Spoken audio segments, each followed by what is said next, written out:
Bienvenue sur Afrique Aquaplus, votre chaîne 100% aquaculture. Aujourd'hui, nous allons poursuivre avec notre cours de pisciculture sur la reproduction artificielle des poissons-chats africains, Clarias gallopinus. Aujourd'hui, nous sommes au niveau du module 5 qui porte sur l'incubation des œufs. L'observation et la gestion des œufs sont des étapes essentielles après la fécondation artificielle des poissons-chats africains, car elles garantissent la viabilité des embryons et un taux de suivi élevé des futurs alevins. Une surveillance attentive permet de détecter les œufs non viables et de maintenir des conditions optimales pour le développement embryonnaire. Voici les principales étapes et pratiques de gestion. Premièrement, nous avons le transfert des œufs fécondés dans les bassins d'incubation.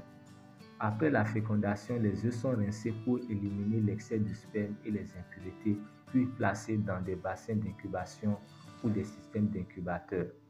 Les bassins doivent être propres, bien oxygénés et remplis d'eau de qualité, c'est-à-dire que le pH doit être neutre ou légèrement acide pour éviter tout stress aux œufs.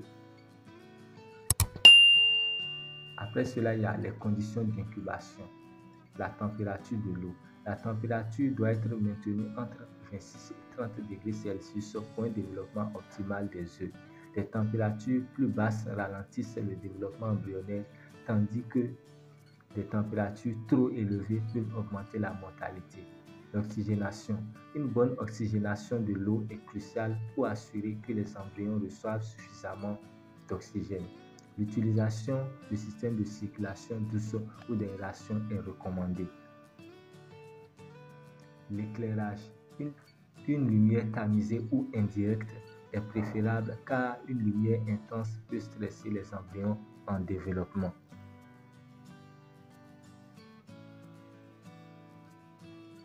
Nous allons poursuivre maintenant avec l'observation régulière des œufs. La surveillance des œufs viables et non viables.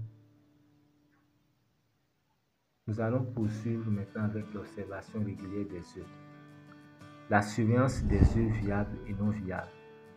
Les œufs fécondés sains sont généralement translucides et clairs, tandis que les œufs non viables deviennent opaques, blancs ou jaunâtres. Ces œufs non viables doivent être retirés rapidement pour éviter la propagation de maladies et de champignons.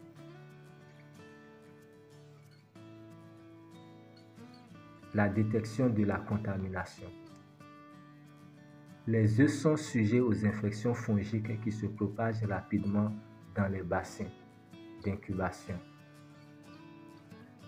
Des traitements antifongiques légers comme le bleu de méthylène peuvent être ajoutés pour prévenir les infections en prenant soin de ne pas stresser les embryons.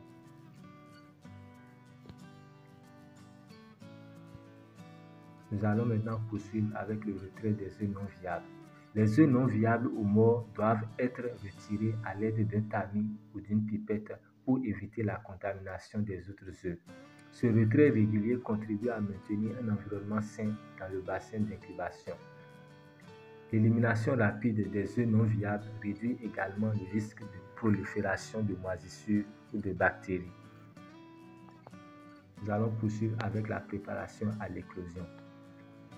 En fonction de la température et des conditions de l'eau, l'éclosion des œufs fécondés survient généralement entre 24 et 36 heures après la fécondation. Avant l'éclosion, il est essentiel de veiller à ce que l'eau soit bien oxygénée et que les conditions restent stables pour éviter tout choc aux embryons. Nous allons poursuivre avec la surveillance après l'éclosion. Une fois que les alevins éclosent, ils sont très sensibles et fragiles.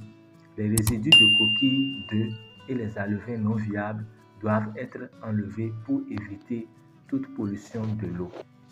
Les alevins éclos consomment leurs réserves vitellines pendant quelques jours avant de nécessiter une alimentation supplémentaire.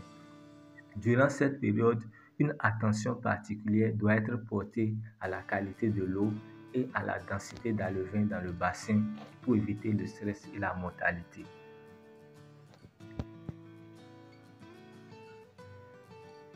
L'importance de l'observation et de la gestion des œufs.